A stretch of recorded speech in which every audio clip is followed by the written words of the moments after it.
Hello and good evening, everybody. Thank you for joining us. Thank you for joining us as we deliver our financial aid updates for our new students and parents and families. We are going to give it another minute as folks are entering from the waiting room into our webinar session. So thank you for joining us today.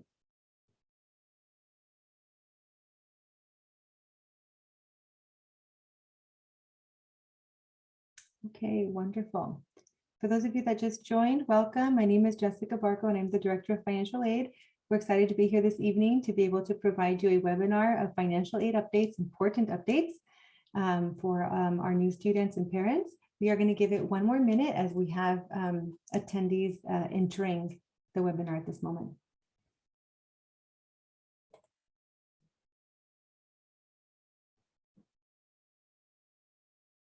Okay, and I do see we have an anonymous attendee already asking questions, so that's really good. For those of you that haven't been in a webinar before, you can enter a question to the chat and everyone can see that, or you have the option of entering questions into the Q&A and then only the panelists will see it, and then we can go ahead and be responding to your questions. I do want you to know that some of the questions that you're going to ask are really good questions that we want to address with everyone, so we may just address them with the whole group. If it's something very specific, we'll just address it in the chat. And then I also just want to remind everyone that this is just a general webinar. So if there's any very specific question that would require doing like a whole review of your financial aid, we're going to wait to get back to the office to do that. And we're going to give you the information of how you can access the Office of Financial Aid. So, okay, we are going to go ahead and get started. I think we have everyone here, just about 50 folks. So we are going to get started. Welcome everyone and good evening. My name is Jessica Barco and I'm the Director of Financial Aid at California State University, Fullerton. So this is a session designed specifically for new students. If you're a continuing student, you are welcome to be here as well. If you're a campus partner or community partner, welcome as well. Just know that the presentation itself is geared toward new students. So there's a lot of specific information that we want to share and have new students learn so that they understand what the process is. Throughout this presentation, feel free to ask any questions. In the chat, again, everyone can see it, or in the Q&A, they're private and only the panelists can see it. So thank you for allowing me to introduce myself. I would like my two partners to introduce themselves. So Danny. Hi everyone, I'm Danny Duong, Associate Director of Financial Aid for Systems. Hi, good evening, everybody. My name is David Hall. I'm Associate Director of Financial Aid for Operations and Compliance. Okay, wonderful. Thank you so much, David and Danny. They're both very amazing and do very specific functions in the Office of Financial Aid, and they will be joining me today in the presentation. So I'm going to go ahead and begin the presentation, and then Danny will go ahead and continue, and David will finalize the presentation. Please feel free to ask any questions. Again, in the chat, it's public. In the Q&A, it's private. And then any questions, please enter them in the chat or the Q&A. We will not be unmuting anybody so that it's like a discussion, because we want to be able to get through the presentation and then answer any questions that you may have. So thank you again for joining us. I will go ahead and get started. So I want to just begin with a high-level overview. We're going to be going over financial aid basics because financial aid is such an exciting topic, right? We want to know, inquiring minds want to know, how is it that we can receive financial aid? When will we receive financial aid? How much will we receive? All of that is very important. And we know that you're interested in the details, so we're ready to give those to you today. We're going to go over the student portal, which is our portal that has all the student information. Students are able to see their own student status, their financial aid updates on the portal. We're going to go basically like demystifying the financial aid award and what it really is and what it means. And then we're going to go over some commonly asked questions. So I'll go ahead and get it started. So the first question here is, which financial aid application should I complete? And by now, many of you have already submitted your financial aid application, so I won't go into all the details here, but our students who are citizens or eligible non-citizens, go ahead and complete the FAFSA, and our students who are dreamers, go ahead and complete the California DREAM Act application. Both of them have a priority deadline of March 2nd, which is extremely important. If a student submits their application by March 2nd, and let's just say they're selected for verification and they submit it by the deadline of April 30th as well, then we will ensure that you have your financial aid ready in time for that first payment deadline. When students submit late documents, we're not able to provide that same assurance that everything will be done by a particular deadline, because we do serve 40,000 students at California State University, Fullerton. So that's a very big deadline to watch out for, March 2nd, and then ask yourself, did I submit my application by March 2nd? If you did, that's great. If you didn't, that's okay. We're still going to help you. However, you may experience some delays in the processing time because we are packaging all of our priority students. So it's really important to follow financial aid deadlines. Deadlines in life are important, but especially with financial aid, because you want to make sure that your financial aid is processed in time for the payment deadlines and that your financial aid can be applied towards any student payment that you have coming up. Okay.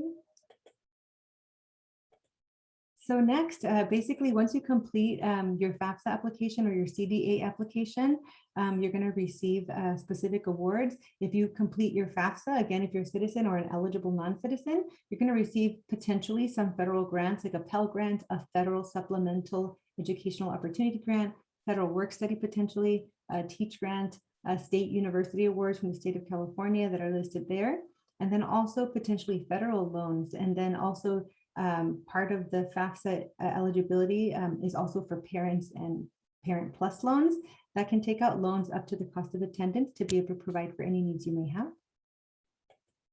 For our Dreamers, our CDA applicants, we love our Dreamers, and they're eligible for private scholarships, state university grant, California grant, middle class scholarship, and the Dream Loan. So there are still particular aid programs. It's just not the federal programs. Those are the ones that would be in question. But for our Dreamers, you are eligible for all state programs and loans. And then there's more coming from the state of California, so stay tuned. And let's go over some commonly asked questions just based off of the information I just shared with you. So the first one is, can I make changes to my CDA or FAFSA application after submitting it? And the easy answer for that one is just contact the Office of Financial Aid. Like, don't go ahead and start making changes if you don't need to do that.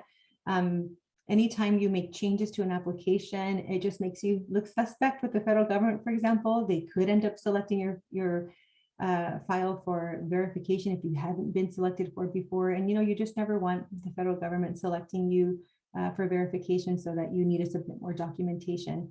There's a number of reasons that students can be selected for verification, but definitely going in and making updates or many updates will definitely cause that to happen. So just I encourage you, before you go in and try to change anything, contact the Office of Financial Aid.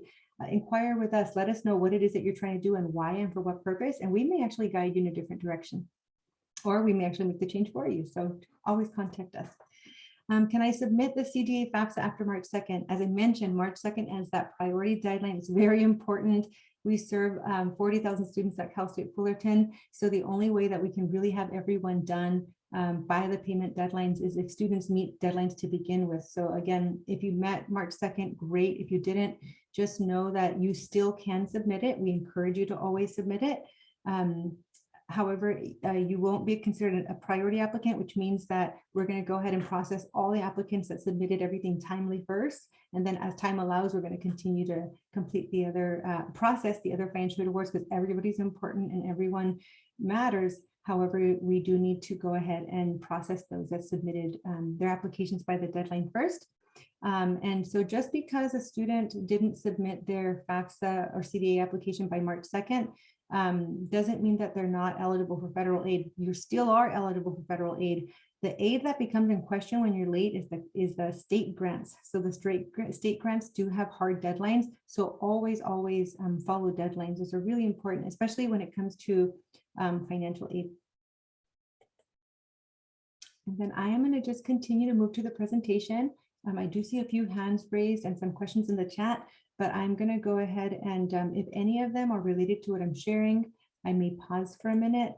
And if anyone is asking a question that is not related, then we'll just go ahead and wait for a moment until we get towards the end of the presentation and my colleagues are able to help me with answering questions.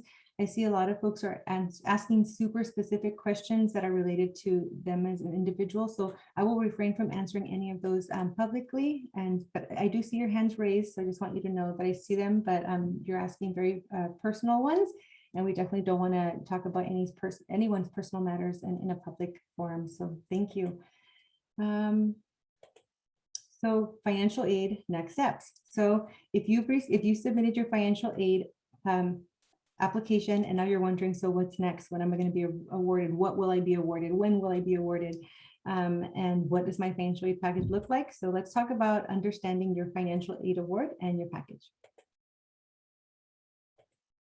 So next step, so the Office of Financial Aid began awarding all new students, again, who were admitted and who submitted their FAFSA and CDA by March 2nd. We actually began awarding you all in March. By the end of March, you should have had your financial aid application already.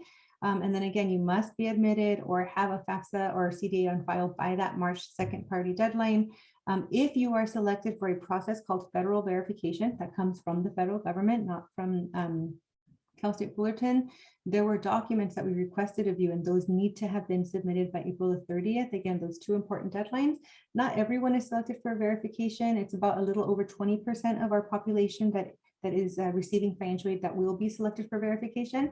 So if you are selected for verification, it's very important that you submit all of the documents that are requested on your student center to-do list, which Danny will talk about in just a moment, by the deadlines, so that we can go ahead and have all of your information and go ahead and process your financial aid and have your aid ready always by the deadline. We don't want anyone stressing out in any possible way. So the to-do list. So submit requested items by April 30th or sooner. If it's later now at this point and there's still documents you need to submit, get them in. Late is better than never. We want to be able to award you. So if you've been selected for federal verification, I need you to understand very clearly that we cannot award you. We will not award you any financial aid. You will not receive a disbursement of any funding until you comply and submit all of the documents. And then we go ahead and review your financial aid, which is called the process of verification. And then we go ahead and comply with the federal government request of a verification on your financial aid award. When that's complete, then we can go ahead and pay out students. Sometimes students say, oh, there's this one difficult document I can't get, or I don't know what this means, so therefore I never submitted it. Can you just pay me anyway? Like, we can't. So it's a federal process, and we need to be in compliance with the federal government, with the administration of federal funding.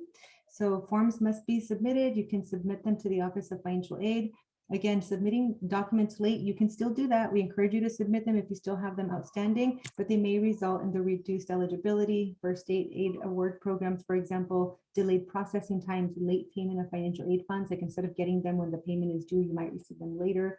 An initial payment of fees out of pocket, which means that your financial aid wouldn't be ready on time. And again, not because we don't care about students, we definitely love all our students and we care about you, but just because of capacity and operational capacity, especially July, our busiest month, if things are submitted late, we can't assure you that you're able to be ready in time for that first payment deadline, but we work really hard to do so. I just want to make sure that I stress, especially for our new students, that submitting things on time are important, so that every year you're always meeting the deadlines. Okay. So how to submit the documents? The first one and the best, most secure method is the secure electronic document submission platform. This is really great. It's the link found on our homepage, and it'll tell you which documents you have outstanding. You can select which one you're going to submit. You can go ahead and upload it to the portal at that moment, and then you'll be receiving confirmation that you've submitted your documentation. And then you can also submit them by mail. If you submit them by mail, please allow just mail processing time. And then you can also fax items as well. So after you submit a document, please allow 4 to 6 weeks for processing. Often we'll have students send something in, and then they'll call us the next day and say, I mailed it in. Do you have it? Just know that we are processing thousands of documents, and that it does take 4 to 6 weeks. So if you submit something and you want to know whether we received it or not, we cannot tell you immediately. It will take a few weeks for us to go ahead and open mail, process everything, mark it as received, and then move forward in the file review process. So please keep that in mind. I have a small little coworker in the room with me, so I'm sure you'll see her walking around. I'll continue on with the presentation. And as I mentioned, secure electronic platform, mail, or fax. Okay. And the student portal. So the student portal is that platform where I was sharing with you that you're going to see a lot of your student status, updates, and important information. So Danny, take it away. Tell us what we need to know about that student portal and how it's helpful for our students. Thank you so much, Jessica. Now that we've discussed how to fill out a financial application and how to submit documents in your to-do list, let's go ahead and discuss the student portal, where you're going to log into fullerton.edu homepage, and then navigate on the left-hand side where it says students. Next, please.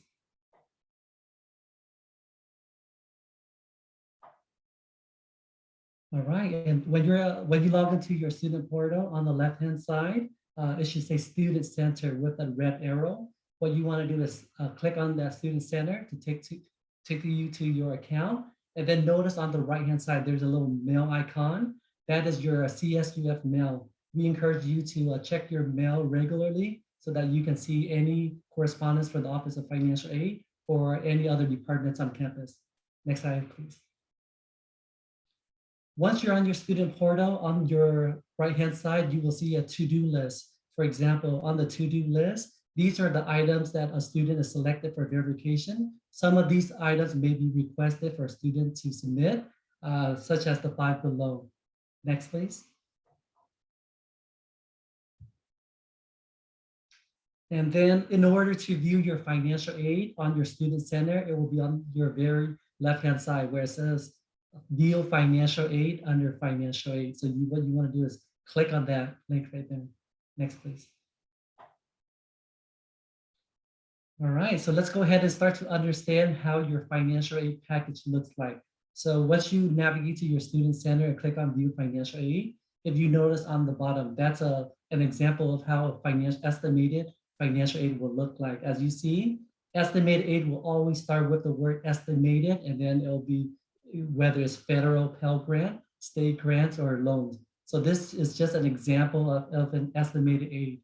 Once a student is determined to receive their actual financial aid, the estimated aid will be removed so that we can begin to package your actual financial aid award. Next, please. All right, so same thing. This is your financial aid estimated aid. Make sure you accept your financial aid as soon as possible, especially if there's a tuition due. SPS has posted tuition charges for students on July 1st. You should be able to see your financial aid. When you receive your financial aid, your grants are automatically accepted for you. Loans, however, it's there for you. You accept what you feel is needed for you to attend Cal State Fullerton. Next, please. All right. Also, anticipated financial aid, that's your financial aid. If you're planning to take on loans, you must accept it in order to be counted as anticipated aid.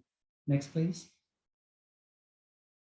All right, and how do we accept loans? So once you hit the accept loans on your student portal, there's also another 2 requirements that you must complete. In order to complete them, you must log on to studentaid.gov and then log in with your FAFSA or your FAFSA account. Next, please. 2 additional requirements in order for students to be eligible for their federal student loans. The first is entrance counseling, and the second is master promissory note. What an entrance counseling is it's an online quiz that is going to educate you how to borrow loans from the government and how to pay it back. And then as the second requirement, a master promissory note, it's basically a contract between you and the government, specifying that if you borrow loans, you have to be responsible and pay it back. Now that we have discussed our loans and your student portal, I'm going to go ahead and pass over to my colleague, David, who will go over financial aid disbursements. Hey, everybody. Financial aid disbursements. We're the Office of Financial Aid, and we work hand in hand with our partners over in Student Business Services, so that any financial aid that you accept or that's awarded to you that disperses gets applied to your student account and pays for the right things. So your accepted financial aid gets applied first to tuition. And then your campus fees, all students have to pay campus fees each term. And then after that, housing charges, if applicable, if you're living in on-campus housing here at Cal State Fullerton. Anything that remains after your student account has been cleared, if you have financial aid above and beyond the charges on your student account, that will get refunded to you to help you pay for other educational expenses like books, supplies, transportation to and from campus, things like that. Yeah, thank you. Okay, so cycle. This is just to help you understand that financial aid is, like many things, it's very cyclical. You have to apply for financial aid every year. So if you're an incoming student, maybe this is your first year in college, you might be thinking that you just have to do a FAFSA one time. And unfortunately, no, you have to do a FAFSA every year in order to be eligible for financial aid. And in fact, you'll start hearing from us come October 1st really just 3 months from now, we're going to start talking to you about the FAFSA for 2022, 2023, because that's when the FAFSA opens for the very next aid year. So we'll start posting things and getting in your face about FAFSA. So just kind of stay tuned, and we'll make sure you're aware of all the deadlines. There we go. Yeah, October 1st, 2021. There it is. All right, next one. Some commonly asked questions. So as you know, you filled out the FAFSA for this upcoming year, and you had to include your 2019 tax information, taxes, assets, all income, all of that information. And maybe right now in 2021, your family situation is a lot different than it was in 2019 in terms of income. Job losses can happen, a change in hours worked can happen. So just contact our office. There are ways to appeal and kind of change your FAFSA. So instead of looking at 2019, maybe it's better that we look at 2020, or maybe even we project out for the rest of 2021 and take a look at what your income is going to be like for the 2021 year. So we can work with you on things like that. You just need to reach out to our office, give us a call. Do I receive all of my financial aid at once? No. So if you got your financial aid award, and you might see, a Pell Grant award there, that's going to be split 50-50, fall and spring. So all of your aid, all of your grant aid, and then any loans that you accept are going to be split fall and spring, 50-50. And then as we kind of explained, if there's any financial aid left after tuition gets paid and campus fees gets paid, that'll get refunded to you. If you have direct deposit set up, which I encourage all of you right now after this webinar, to go to sbs.fullerton.edu and select direct deposit and start setting up your direct deposit. Actually, I think you can do that from your student center as well. That's the easiest way to get your refund check. It's quick. It happens within 1 or 2 days. Otherwise, you'll get a check in the mail, and that takes a couple weeks. All right, next slide. Here we go. Can I schedule a meeting with a financial aid counselor? You sure can. We have phone. You can set up a phone appointment or a Zoom counseling appointment. Our office is available for student services on Mondays, Tuesdays, and Thursdays. So if you give us a call on any of those 3 days, we'll be able to chat with you about your situation. And if we determine that, yep, you might benefit from sitting down with a counselor to ask some more detailed questions, we'll set up that appointment for you. If you've got questions about campus fees, that last question there at Student Business Services, so sbs.fullerton.edu, and they have a great website. You can learn anything you need to know about what you're being charged and why. That's all broken down for you there. Thanks. Contact us. There's this cool new feature that's pretty new to Cal State Fullerton called Ask iTuffy. So there's an app that you can download. There is also, if you go to our website, fullerton.edu/financial aid, there's a little pop-up that'll show up at the bottom of the screen, wondering if you've got a question, and you can ask your financial aid questions there. And our iTuffy, that machine behind the website will start spitting out answers to your question. So I encourage you to check that out. That's one way to kind of get some answers for your question. You can also complete what we call a ServiceNow ticket. It's kind of a customer service ticket. You can click on, if you're a student, there's a button there for you. If you're a future student or a parent, you don't have login information, that's okay. We'll still take your question. It's basically a way of submitting a question to us electronically. And then that way we can kind of track your question and get it to the right counselor who will give you the right answer, and will get it right back to you. It's like getting a kind of a ticket from our IT folks. Contact us. Other ways to contact us, like I said, Monday, Tuesday, and Thursday, we're open for virtual services, for phone calls, things like that, 8 a.m. to 5 p.m. On Wednesday and Friday, this is our busiest season right now. Summer, some folks get to take summers off. In financial aid, we are working all the time. So Wednesday and Friday, we really need to kind of shut down our phone line and focus on getting you your financial aid award in time for fall. So that's why we say we kind of reserve Wednesday and Friday for our just kind of shut the door, turn off the phones, and get to work time. We talked about Zoom counseling. If you want to set up an appointment with a counselor, we can do it by phone or we can do it by Zoom, whatever you're comfortable with. There's our phone number right there. 278-3125. Our email address is there. If you've got items on your to-do list, I think we've talked about that earlier. if there are things that we have asked of you, some documents that we need, maybe your tax return, household size form, that electronic document submission platform that we have is the most secure way to send that to us.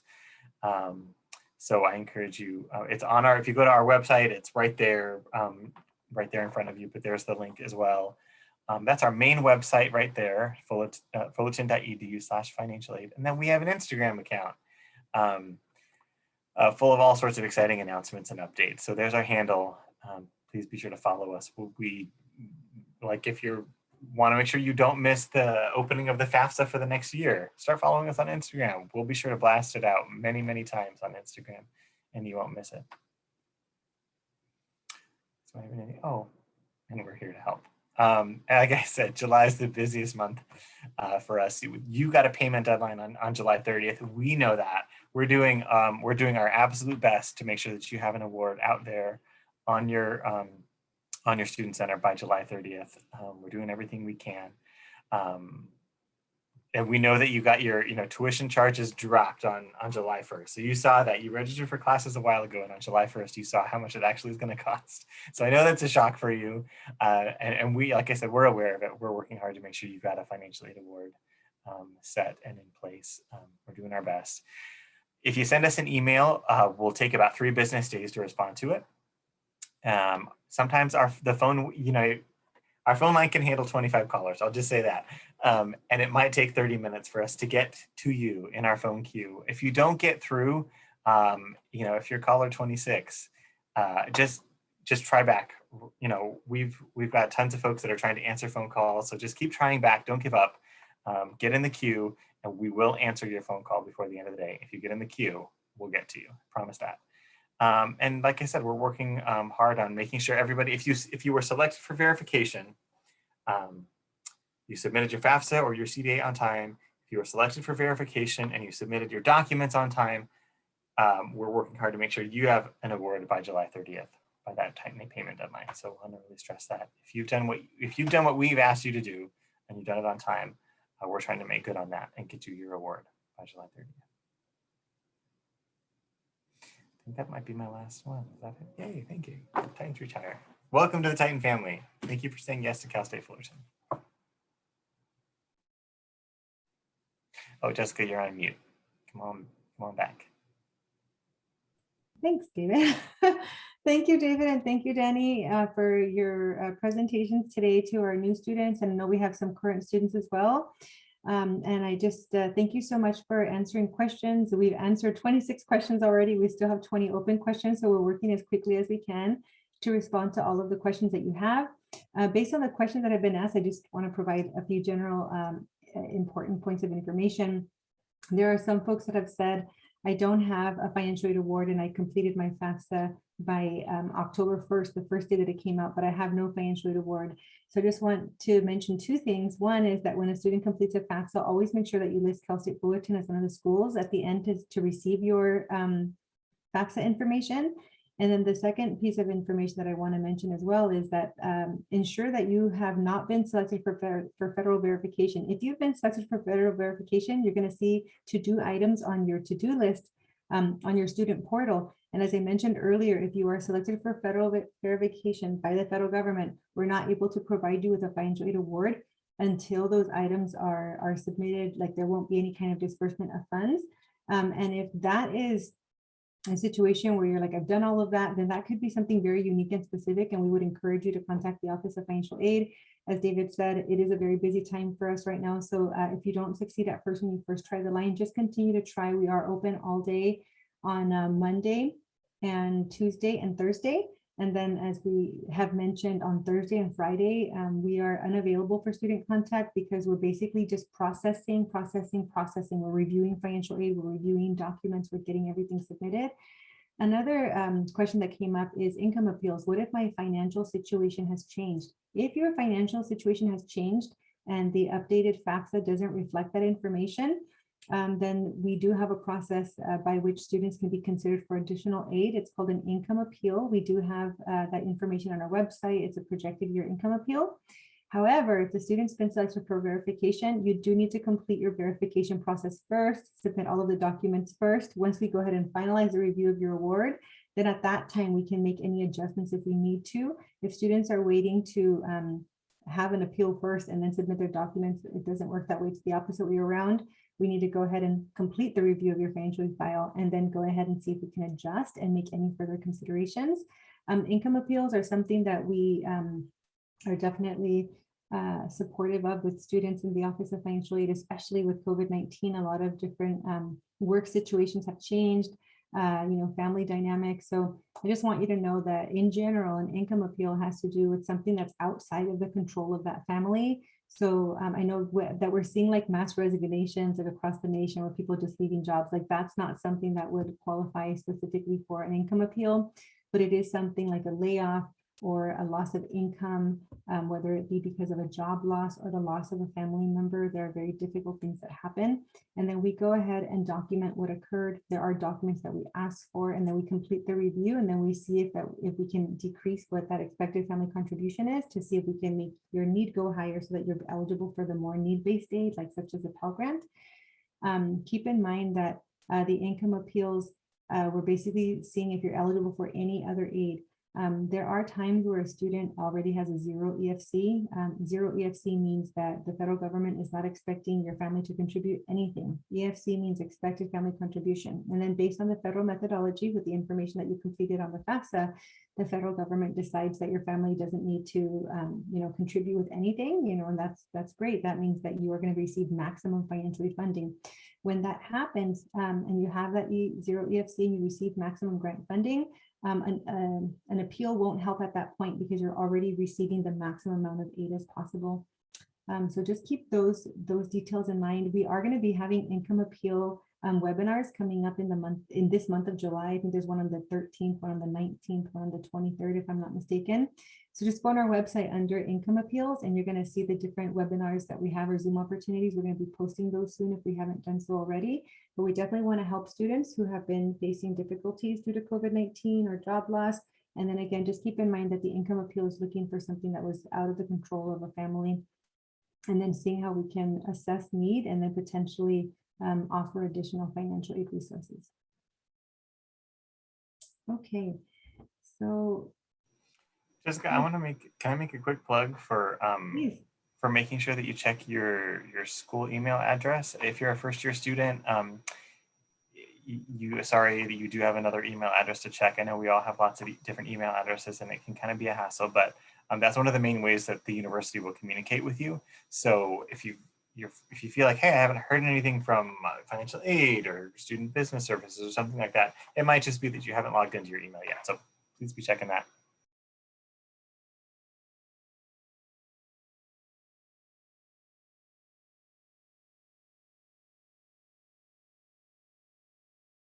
Okay, and we're taking the time just to silently read through and continuing to read your questions.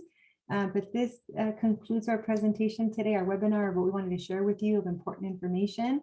And feel free to stick around to ask us any questions. We're here to answer any questions, but this does conclude the presentation portion. We hope you found this information helpful. Our website is extremely helpful. We're updating it continuously.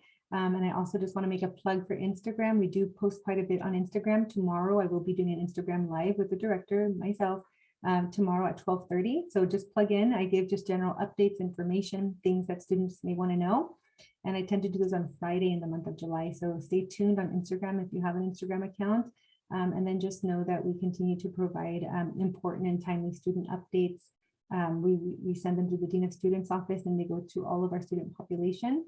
So we're excited that you've chosen Cal State Fullerton, that you're continuing to stay at Cal State Fullerton. We see financial aid as a big component that helps students succeed and progress and persist from one semester to the next.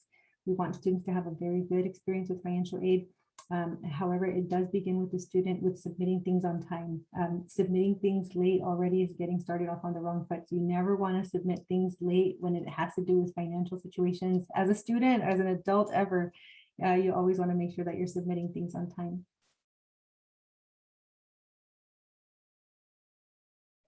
Somebody's asking, I see Danny's answering, so never mind. I won't ask that. I won't answer that one.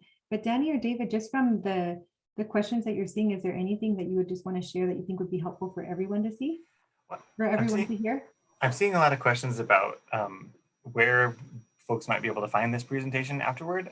I don't know the answer to that. Oh, that's going to be on our website. And Okay. I already answered that one. So it's Oh, gonna I'm be on our sorry. website. And then I do see questions regarding EFC, that expected family contribution. Just keep in mind that the EFC is a number. Imagine it's a magic number that the federal government comes up with. There's a federal methodology in which they establish what they believe to be your family's financial strength and ability to pay. So then the EFC doesn't tell you how much you're going to receive in financial aid. It's the opposite of that. It tells the school how much your family can contribute. So each school has a cost of attendance, how much it costs to attend. And then how we're using that information is that we're taking the EFC and subtracting it from the cost of attendance to see what's remaining. And then the remaining would be called your need, your unmet need. And then we're going to try to fill in your unmet need with scholarships, grants, and loans. And that's what we're evaluating with the financial aid application portion. But the EFC doesn't mean that's what you owe. The EFC simply means that aside from any financial aid you may be considered for, the federal government is considering that you would be able to pay that amount. Now, some families might say, like, where did they get that number from? I don't have that money in my pocket right now. Again, it's that federal methodology that determines that. And then sometimes what can help supplement the expected family contribution, sometimes are loans or a parent plus loan. Sometimes students can work, they can do federal work study and earn funding for working 20 hours a week. So there are definitely opportunities to help reduce what that EFC is, whatever the family would be expected to contribute. And that's what it's called, expected family contribution.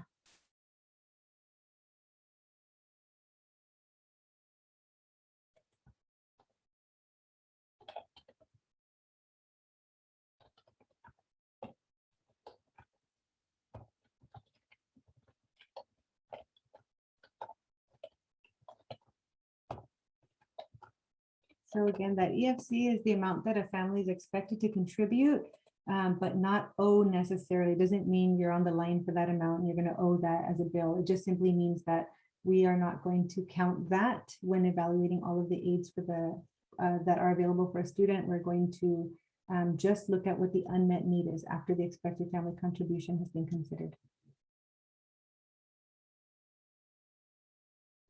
And then just keep in mind, financial aid awards don't need to be accepted unless it's a loan. If it's gift aid, what we call grant aid, that's going to be automatically provided to you. If it's a loan, then that does need a student. It does necessitate the student to accept the loan, do the counseling, understand that it's a loan, that it does need to be repaid, and then you'll be paid out that loan at that time. But again, just the loans need to be accepted. Your other grant aid, you don't need to sign in anywhere or find any paper to submit. Like if it's a grant, you will automatically receive that.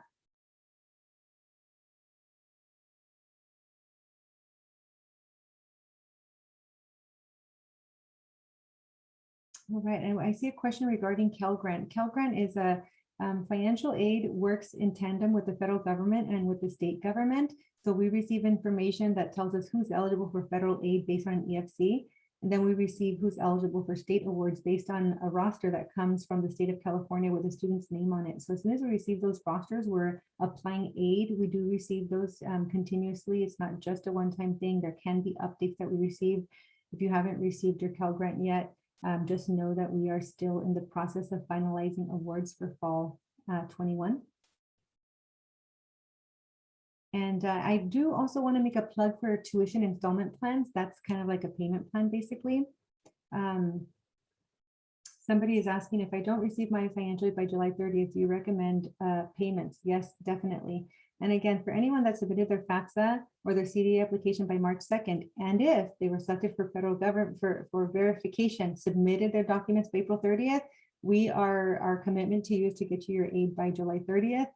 For anyone else that submitted it late, that's where we had talked about earlier that it could potentially create some delays in processing your award. So then you'll need to be prepared to pay that out of pocket to begin with. One of the ways to do that and alleviate any burden for you is just enroll in a payment plan. The tuition installment plan is a 3-part payment plan. There is a $33 fee that's attached to the first payment that you make. And then after that, you're enrolled in a payment plan that breaks it up into 3 pieces for the semester. It makes it very doable and very easy for the student. And then once your financial aid pays, if you're eligible, then it basically goes ahead and pays the remainder of your balance. Great questions you all have. And yes, this is for fall 21.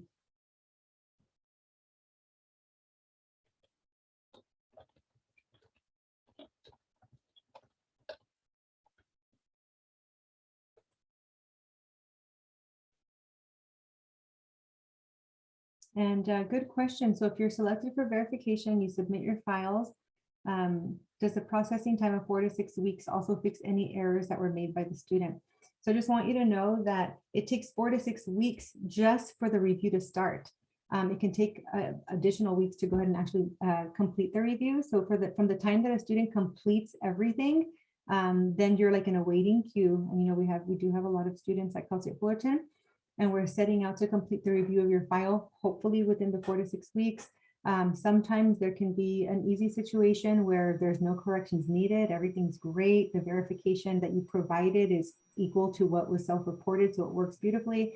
Other times what you self-reported doesn't match once the documents come in, and then that's going to require a correction. And when we make the correction, we verify that the correction's been made. We have to wait for the new record to come in from the federal government. Then we go ahead and validate that one, and then we go ahead and award the student. So financial aid is something that is very detailed and it can be a lengthy process, which is why we always say, please do it on time and submit all the things that we need to get to you, because our goal and our endeavor is to help you and to support you. So please submit all of those items. I'm going to answer, there's a good question in the Q&A I'd like to answer live. So somebody was asking, so the payment deadline is July 30th, but financial aid doesn't disperse until 10 days before classes start. So how does that work? And that's a great question. So if you have a financial aid award in place and it's enough to cover your tuition and fees, you'll see on your student center a positive indicator that says anticipated aid. I forget all the language. Basically, it protects you, and it lets everybody know that there's aid coming, that your outstanding charges will be taken care of as soon as aid disperses. So if you've got that financial aid award in place and it is enough to cover your fall charges, tuition and campus fees, you don't have to worry about July 30th.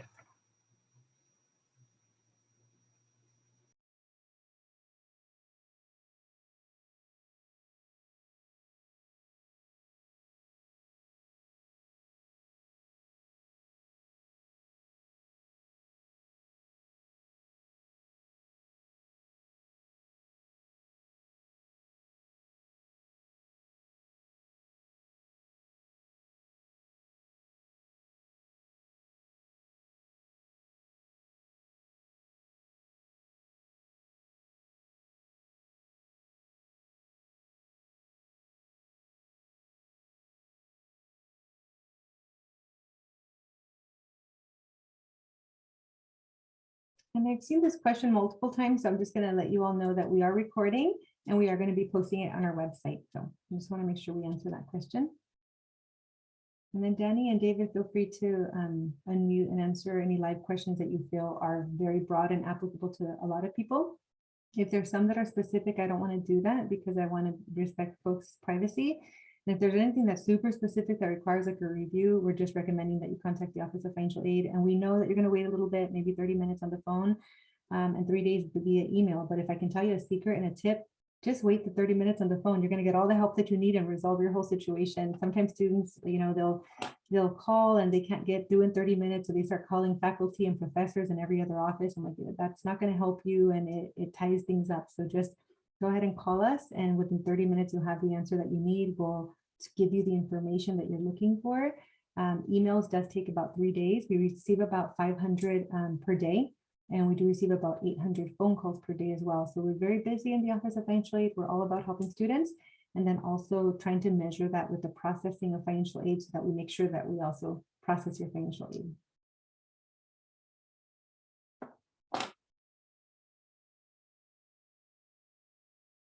You all are asking very good questions. And I see David and Jenny and myself are typing as quickly as we can to respond to them. So again, the presentation portion is done, but if you'd like to stick around to ask any questions or to listen just to what the responses are, please feel free to do that. We're here for you.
Hey, Danny, I know that you work closely with the Cal Grant. I see a few questions regarding Cal Grant and being eligible for it, but not being awarded yet. Anything that you can share about that?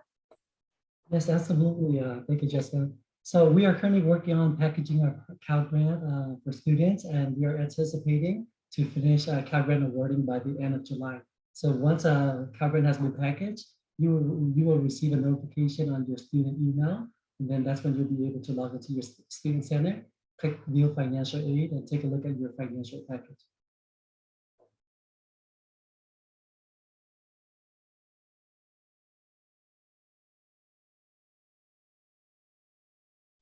Thank you, Danny.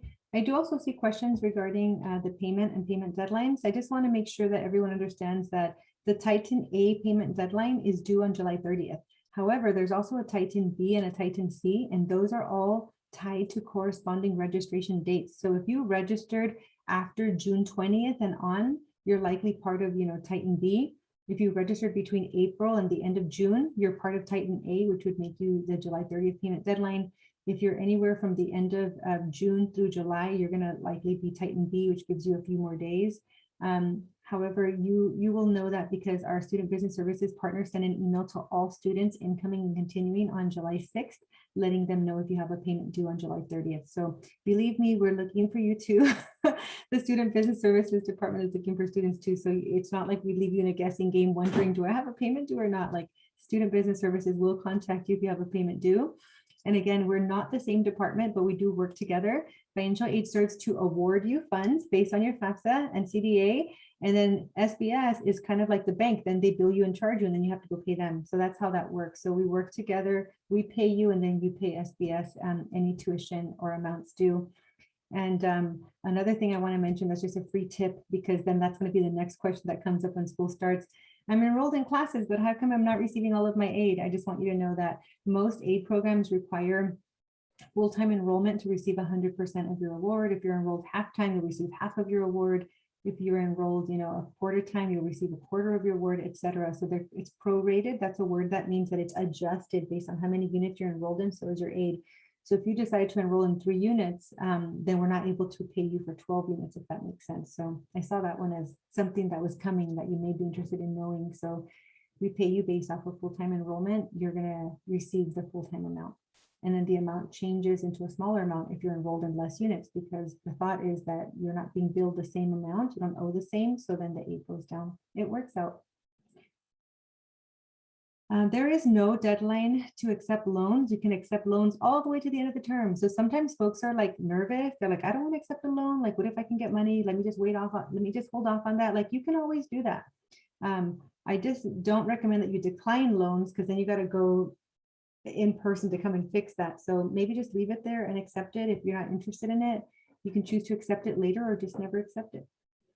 However, if you decline it, then it requires a little bit more work on the back end for the financial aid office to reinstate it for you to be able to accept it. So just keep in mind that you don't need to accept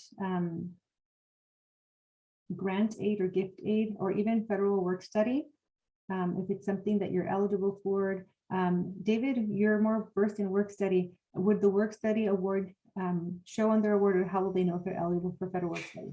Yep. So if you're eligible for federal work study, that is on your financial aid award right now. So most students are awarded $5,000 in federal work study, which is different than any grant or loan that is on your award. Basically, federal work study, that amount of money means you can get a campus job, here at Cal State Fullerton, or there are a couple off-campus partners we work with, and the wages that you are paid, the hourly rate that you're paid, comes out of that federal work study award.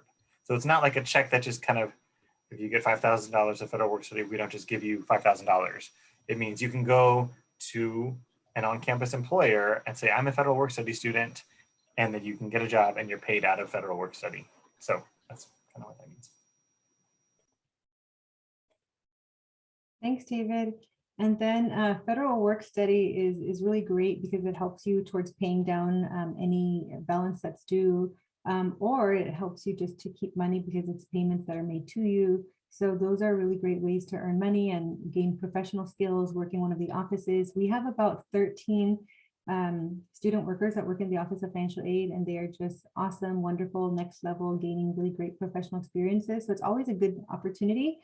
And what I wanted to mention is that you work about 20 hours a week. It's on your financial aid award, so you'll know. What I really wanted to share with you is that it's like a job application. So just because you're eligible for federal work study doesn't mean you have a job. We don't necessarily line up a job for you. It just tells you that you're eligible to receive the funds should you secure employment. So you would work with our employment center to look for student employment. And if there's a great opportunity for you, you would apply for it. If you applied for it and they called you, you would interview for it potentially, and then you'd be offered the position, and then you would work with that particular office for how many hours you're going to work in the semester, or what have you. So yeah. And you don't accept the federal work study award yourself. You basically go to on-campus employer and say, I have an award for federal work study. We'll take care of accepting that award for you once you secure a job with an employer. So it all happens kind of behind the scenes. You don't have to worry about that part yet. But some of you might be on there saying, accept, it won't.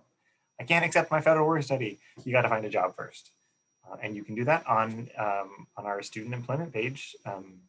There's a whole office of student employment through the Career Center, I think, right, Jessica? And they've got all the jobs posted. So you can look at everything that we've got available for fall and to find a work study job and then start working with that employer. And that's how you access that work study award.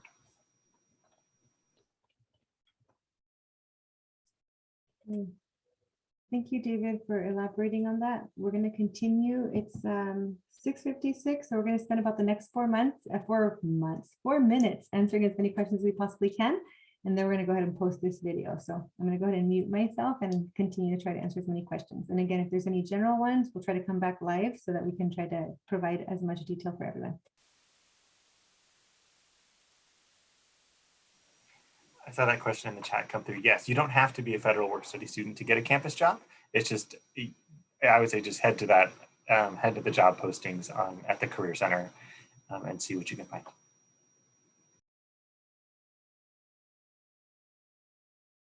Thanks, David. That's right. So if you're going to receive a job on campus, but it's not through federal work study, it doesn't mean you can't get a job. You still can. You would just be considered a student assistant. A student assistant is paid through the general university operating fund. And if you, or through the campus departments, but if it's federal work study, then technically the federal government is paying your wages and is remitting those resources to the institution to pay on your behalf. And then those are not counted on the federal methodology for expected family contribution in the upcoming year. So those are some of the benefits of federal work study.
Well, that is amazing. It is almost 7 on the dot, and we have responded to a total of 93 questions with my colleagues here.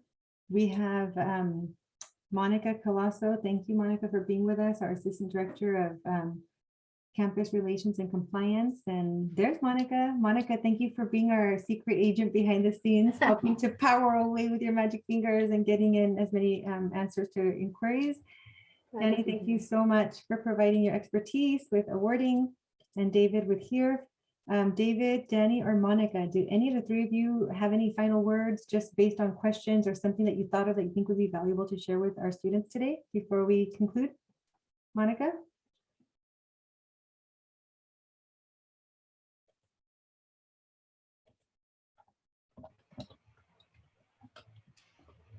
Just check your to-do list for anything else that we might need, because that can affect when your awarding will be. So you just want to make sure that all the documents are submitted. That's great. Thank you for bringing that up. Yes. If in lieu of calling and waiting on the phone to speak with one of our representatives, check on your student portal and look on your to-do list. It'll have your updated status there. If there's any questions that you have after that, please feel free to give us a call. Our website is updated very frequently as well, with lots of great frequently asked questions that we're happy to help. Hopefully you found this time helpful too, with the four of us who've been here to serve and support you and give you our just information and knowledge and expertise in the area of financial aid. So we appreciate all of you. Thank you for sticking with us and hanging with us this evening as we provided this session to you. Danny and David, any last parting words or anything that you want to share? No, thanks for joining us. Yeah, hang in there. And we can't wait to see you in the fall. Thanks, David. Danny? Just letting all our students know that the Financial Aid Office is here to support you through your educational goals. Thank you, Danny.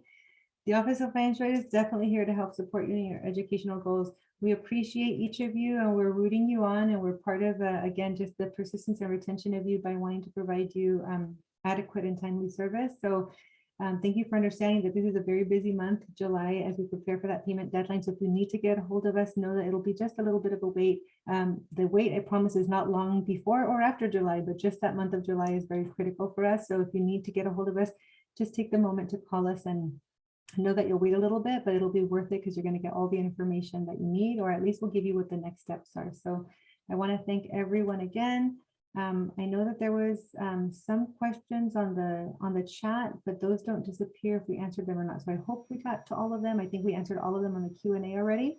And for all of you that asked, we are going to be posting this presentation on our website under parents and new students. So stay tuned. We'll likely have all that wrapped up and be posting it early next week. So stay tuned. Look at Instagram, where we're going to be having events that we do. Stay tuned for income appeal webinars that we're doing, and stay tuned just for emails that we sent out, as well as David mentioned, and your student portal. We definitely want to provide information and communication to you. We see ourselves as your partners for the next 4 years as our new students or even our continuing students. So thank you for being with us tonight. We wish you well in your educational endeavors, and we hope you found this time to be really helpful and beneficial to you. So thank you for joining us, everyone. Bye-bye.